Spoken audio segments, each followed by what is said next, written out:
I'm Pam, and I would like to welcome you to the Live Authentically show. My team and I help other people step into their authentic realities through a number of different modalities. This show is one of them. We also have a Facebook group, as you know, of like-minded people committed to spiritual growth and transformation, and you can find us at liveauthentically.today/FB. I also have my debut book out there called SOAR, SOAR, and it's an experiential spiritual journey through a transformative event in my life and shows how I partnered with the universe to create my new reality. So on my show today, I have with me Michele Finn. Hey, Michele. Hi, Pam. Thank you so much for having me today. Thank you so much for being here. I'm excited to have you here. Michele is from Jubilee of Wellness, and she is going to tell us about all of the amazing work that she does. But before we do that, we're going to start the show off with the same question that I ask all of my guests, and that is, how do you live authentically every day? I would say by bringing in joy every way that I can. When I catch myself, maybe struggling or someone in the family is struggling, I work to recreate the situation and bring as much joy about as I can. I love that. I love that. And so, can you give me, I'm just curious, can you give me a real life example of how you've done that?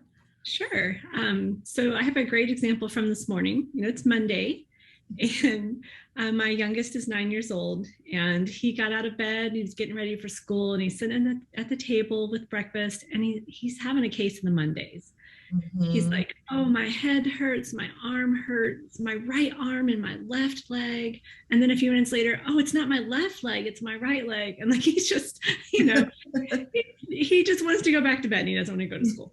So I was like, "Buddy, we're getting close to spring break." And then he was taking a while, and I was like, part of me was trying to speed him up. And then I was like, "Okay, Mom, you're going to create a situation here. Let's rethink this, And so it's like I said, it's pouring rain today. Like it's been raining all night. The yard is muddy wet. It's still raining, but it's kind of warm. And I was like, "I tell you what, after you finish your breakfast," I said, "you want to race to the shed and back?" And we have an acre, so that's a good size run. Oh, yeah. And I said, "Barefoot in the mud. Oh It's my going to be God. really messy." And he was like, "You're on." So he ate his breakfast. We get by the back door where our shoes are off, Yeah. and the puppy's with us, and we do it. We race to the shed and back. It's squishy. We're squealing. It was fun, and it was silly, and it was spontaneous, and it surprised him. It caught him and brought him out of that space of feeling sorry for himself and not wanting to do the things that he has to do. And Mhm. it just created some unexpected joy, and it worked. And he went off to school with his little backpack and his snacks, and hopefully he's having a great day. Oh, yeah, I love that. I love that. So, yeah, so that's just such a powerful thing to do in the moment is just totally shift, right? Shift the energy and that spontaneity is a great way to, to do that. So love that you shared that. Thank you. Yes, thank you. So tell me a little bit about your journey. I'd love to hear about, I mean, most people have a story around authenticity that involves some type of transformation, rock bottom. And I'm curious if there was a kind of an aha moment or an epiphany or an event in your life where you said, you know what, I just have to do things differently than I've been doing them. For sure. Um, so when I was really young, my dad passed away, and it put our family into a bit of a tailspin. And my mom was really young. She had grown up in a pretty rough, with a loving but rough home life, Okay. and so we, with my dad being gone, like things did not go quite as planned.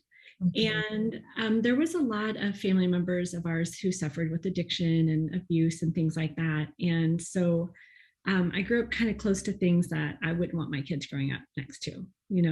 And in my early 20s, I kind of was on a bit of that path of just kind of partying and just being wild and, um, just kind of following the path. And then it just kept occurring to me. It started occurring to me. It's like, I don't want to live like this forever. Like, you know, Mhm. like it was okay for a little while. I just ended up in the wrong crowd. That's kind of what happened. I wasn't setting out to do that. And I was like, wait a minute, I'm not, I'm drifting away from my true self, you know.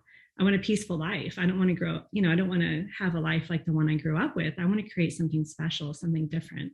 Mhm. And so I did. And I basically ditched all my friends. I mean, you know, the group, kept in touch with one or two, and I went and got a new job, and I went and got a different apartment, and I went, like, I just severed pretty much. Like, Mhm. I tried to give it some time, and like nobody else wanted to go, you know, nobody else wanted to grow up. They kind of wanted to stay doing those things. And I was like, no, I don't want to still be doing this when I'm 40 and be unhappy and, you know, ruin my life. So, um, so I did. I made those changes, and I mean, I'm in my 40s now, and I am so grateful that in my early 20s, like I was wise enough, or you know, I had a really had a lot of support. My grandma was amazing, and she's like, "What you doing, kid?" And I was like, just goofing off. She's like, "Okay, get it right," you know. So Mhm. so yeah, that shift really set me up to having the kind of life that I wanted to have. Mhm. And it's allowed me to be here for my family in ways that I couldn't have been had I stayed on that path. Mhm. I love that. I love that. And I'd like to talk a little bit about, as you made the decision to step into a new reality, the fact that you had to leave certain things behind, right? Certain things, certain behaviors, certain thought forms, people, etc. So I'd like to talk about and highlight the importance of that is as we make changes for ourselves, the reality is that not everyone and everything can come with us. Not everyone is going to be on this journey. The spirituality is an individual journey. So I'd like to talk about and acknowledge and really bring awareness to the whole, like there is a grief and loss element to it, I believe, as we leave certain things behind. So I'd like to hear you talk about that and the importance of understanding that, if we want to continue to grow and evolve, that we have to, not everything can come with us and how we make peace with that. Absolutely. I will say, as I made those changes, I within 6 months of leaving that lifestyle, someone I had dated when I was 19 came back into my life, and we were married 6 months later. Like, you know, we had kind of fallen in love as teenagers. I mean, we were close friends. We were kind of in love, but I wasn't ready. Mhm. And it was just amazing that when I shifted, you know, the things that I wanted appeared and were possible. And it took some discipline. It took some swallowing of my pride and, you know, admitting that like I wasn't really living in my truth. And so with that, you know, people didn't like that I was changing. People Mhm. didn't like that I was growing up. They didn't like that I was shifting my priorities into my future instead of just in the moment. Mhm. And there were friends who told me that, you know, I had one person in particular telling me, you know, you're not even yourself anymore. I was like, huh, maybe I'm more myself now than I was last week, you know? Yeah, Like, I'll be the judge of that. right, that's right. And, you know, and it's been 25 years now since, well, Mm. 20, about 23 since I made those shifts. And Okay. I still run into some of those people, and some of them are still doing the same things, and others grew up too. You know, we just did it Mhm. separately.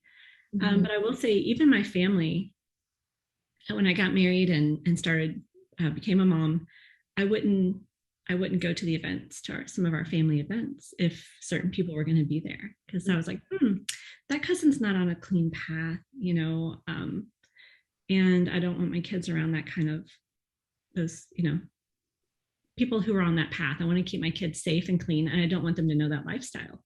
And Mhm. so, you know, even members of my family, they were like, well, Michelle's a snob now. And I was like, Mhm. no, I'm not a snob. I'm protecting my family. I want something different from them, you know? Yeah, and I'm honoring myself, which is Uh, the most important thing we can do. And it, yeah. it really takes a lot of courage to do what you did, to say, you know what, I want different for myself. I want better for myself. And this is what I'm willing to do in order to get there.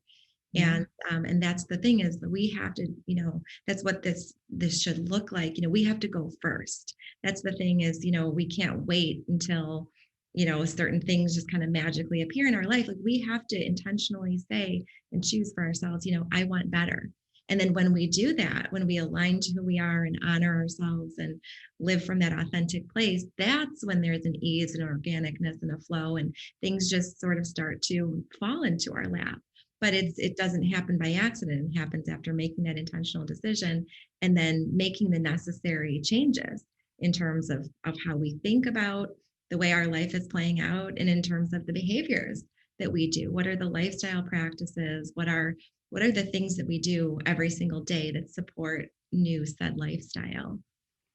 Absolutely. Absolutely. And it was sometimes challenging, but I found so much joy in it. Like I felt Mm-hmm. lighter, I felt more free, I felt more like myself. I found so much more joy than Mm-hmm. I had previously because I knew I was a joyful person. And when you're not living in your authentic heart, in yourself, if you when you're not being yourself and you're being led astray from what your heart sees as true and clear, Mm-hmm. then life feels heavy. Yes, yes, exactly. And that's the key, is, when you said that you felt lighter and, more energized and all of that. Like when we tap into how we truly feel and really tune into that, that's the best, guiding light right there, is how we feel. Because I think when we're living a certain lifestyle and there are addictions and all of those things that go with it, distractions, those stand in the way between us and our authentic self, right? So there's no way we can really tap into joy, the highest vibrations of the universe, love, like what really lights us up, if we've got all these different things, these distractions in the way that really serve as like numbing agents. That's kind of how I view it, is they keep us numbed out from the real truth. Because the real truth, stepping into that, can be, somewhat painful, and it has its growing pains, as we talked about, leaving certain things and people behind, etc. But the more and more we honor ourselves, the better we feel, the more, again, organically things fall into our lap, into our path. So it really is, the path to freedom, but it doesn't come without its growing pains, for sure. Yes. Yeah. And people will not want you to grow because some of them you leave behind. Mm-hmm. And it's there are people who I kept in touch with and we just didn't spend as much time together. And then there were people who I realized had they didn't really care about me the way I thought they did. They Mm-hmm. cared about what I provided them, which was entertainment or, and someone to an ear, company or whatever. But when it comes to like what was best for me, the Mm-hmm. people who really cared about me were happy to see me growing. Like they might have missed who I was a little bit and it might have been somewhat painful for them. But if they were caring enough and bright enough to see that, oh, she's stepping into her own, she's stepping into her future self, you Yeah. know, those are the kind of people I could still keep with me. Mm-hmm. Yeah, because of the unconditional nature, right, of their love and support. They're Yeah. not attached to a particular outcome. They're not looking at the situation from the perspective of what's in it for me. They're happy as long as you're happy, right? Right. And you also, I think people realize on this journey too that, we don't owe anybody any explanations. It's what we should be doing is what's best for us. And that may sound selfish initially, as we're starting to kind of dabble in this space and step into this whole new world, way of living, language, etc. But that really is the way of alignment. That's the language of alignment, is if we ask ourselves, what is best for me, and then make the necessary decisions to support that. Yeah, for sure. For sure. So it is a really, I mean, the future I created for myself was what I had hoped for. I've I've got three kiddos now. They're, by no means are we like a we're normal. We're a normal family. And as what I mean by normal is like we have our problems, we have our bumps, we have our imperfections, but I didn't carry with me the situations that I lived in. Mhm. I don't, my kids don't have to go to sleep the way, worrying the way I did about what the adults were doing, and they don't, I was able to break the chains of trauma and live my own life. And it's not that my family doesn't affect my home sometimes, um, but I have very I've drawn a line. I drew that line years ago. And because of that, it doesn't surprise people as much when I say, no, I'm not going to be there, or no, you can't come to my house. Like at the holidays, if there's someone in my family who is not, who I know is a user still, and I hate to say this out loud, it's kind of painful to say out loud, but like we've tried to host holidays here for my family. And I'm like, there's a couple of cousins that I know are I mean, they're still addicts, and not only are they addicts, they live an unsafe life, and I won't allow it in my home. I just won't. And it is painful to set those boundaries sometimes, but it's worth it because my kids have been separated from that trauma that I grew up with. Yeah, that's awesome that you do that, and for the safety and well-being of yourself and your family, and having boundaries. That's another big piece of this journey is having boundaries and deciding what you will and won't allow in your energy, in your space. Yes. So, and when you do, sorry. I'm sorry. No, go ahead. I was going to say, when you do set those boundaries, like I'm the oldest. And so when I set those boundaries, I show my sister, my baby sister, who's in her 20s, how to set boundaries. I help my mom set boundaries. Like it travels through the family, and people start, speaking up for themselves. Yeah, that's awesome.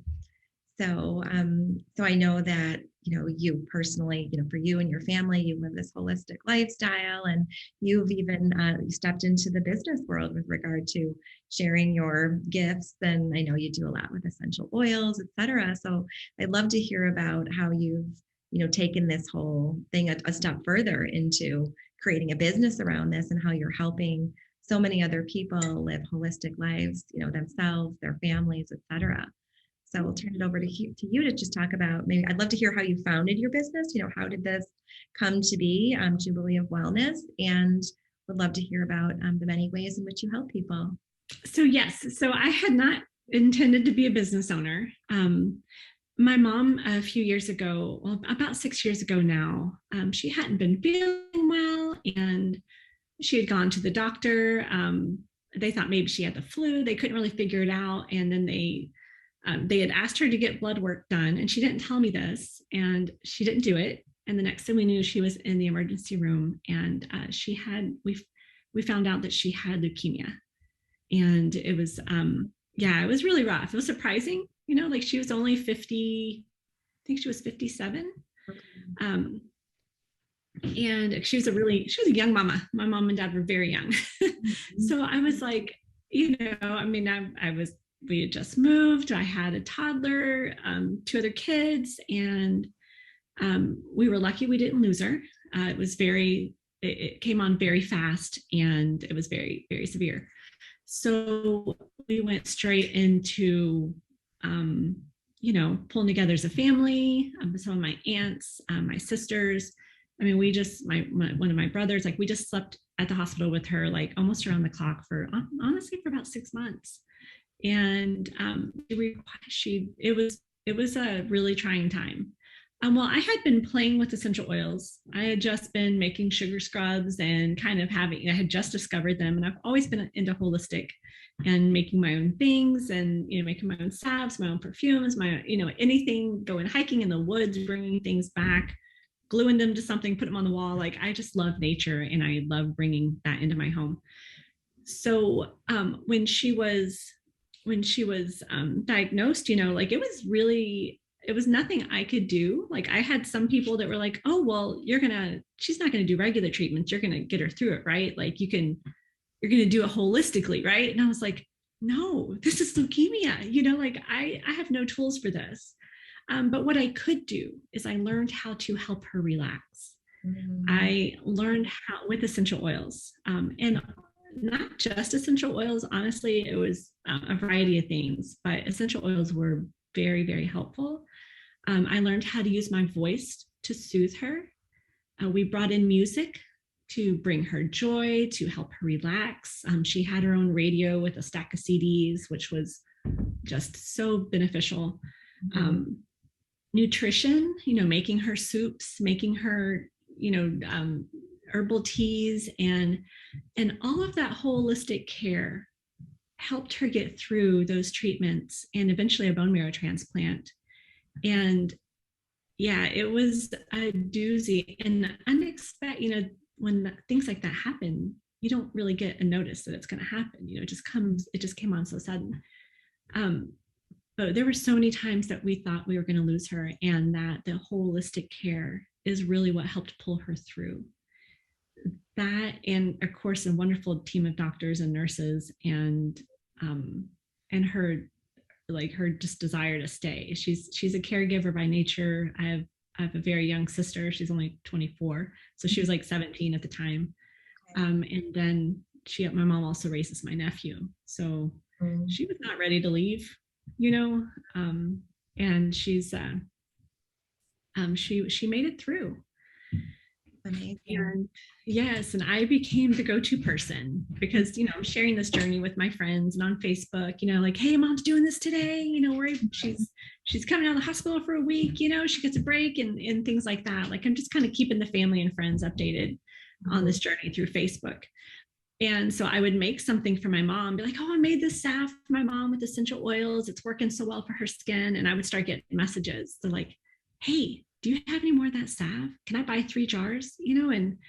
And so eventually, that's kind of how it got started. And then I started reaching out and finding the scientific community, because I was like, okay, I can't help my mom on like Pinterest posts, like essential oil education from like untrusted sources. Like it was too severe, too important for that. It wasn't just like fun recipes. And I found an aromatherapist community that I did not even know existed. And, almost like there's anything that, any kind of hobby or expertise that's out there, whether we know it or not, there's probably an entire community that studies it to the extreme, Right. I got really lucky and I found that community, and they guided me, through helping my mom. And I started studying under an aromatherapist in Tampa, and she's been in aromatherapy for over 30 years. Okay. And she can't even take the test to become a registered aromatherapist because she helped write the test. So like that community just took me in, just brought me in, and I just made all these connections, and also with a local CBD company, because a manufacturer, because I'm right by Louisville, Kentucky. Okay. And Kentucky was one of the firsts. Oh. So I just made these connections, and after about a year, one of the ladies was like, you need to start your own line. And I was like, who does that? Nobody does that. And I just finally, I was like, what, let's do it, because I was constantly sharing and making and blending and doing all the things, and it became a joyful outlet, for all the things I was working through. It provided a creative outlet from all the pressures and the stress that was coming in, but also I was seeing all the benefits that my mom was enjoying from the oils and from the CBD, and it was no longer like, does this stuff work? I was like, oh my gosh, watch this stuff work. Like, it was mind-blowing. Wow, that is, yeah.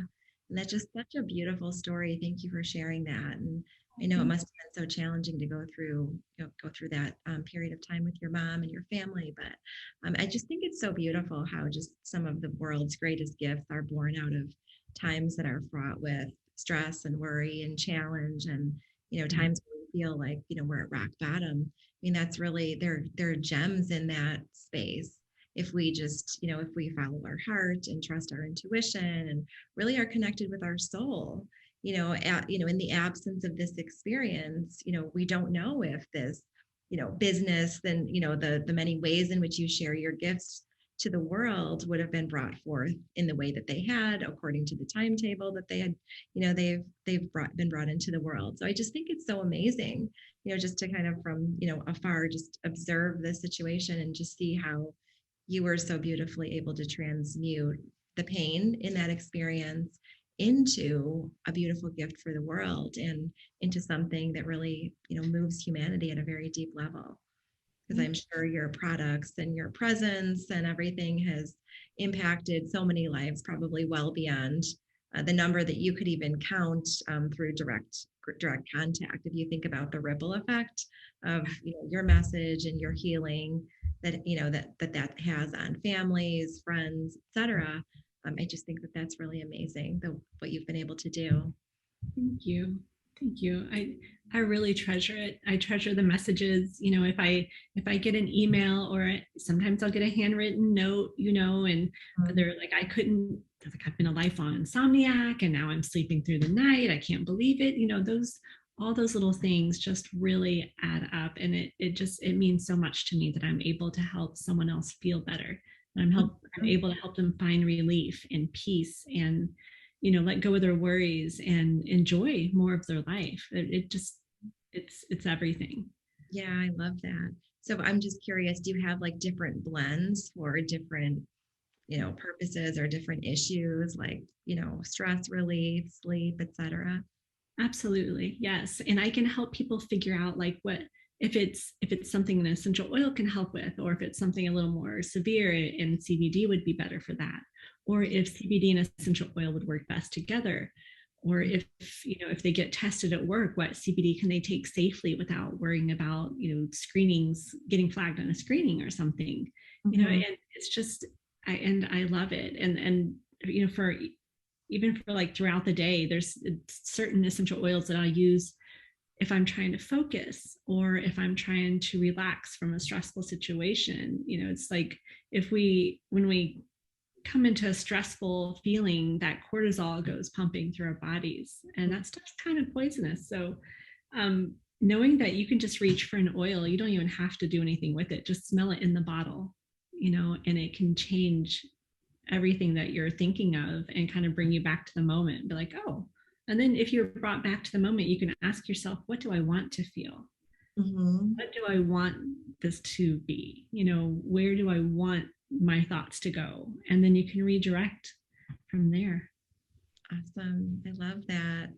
I love that. Well, yeah, I just think of the work that you're doing is so amazing, and I'm super excited to bring you into the Facebook group. And I know you've got lots of great ideas to share with people.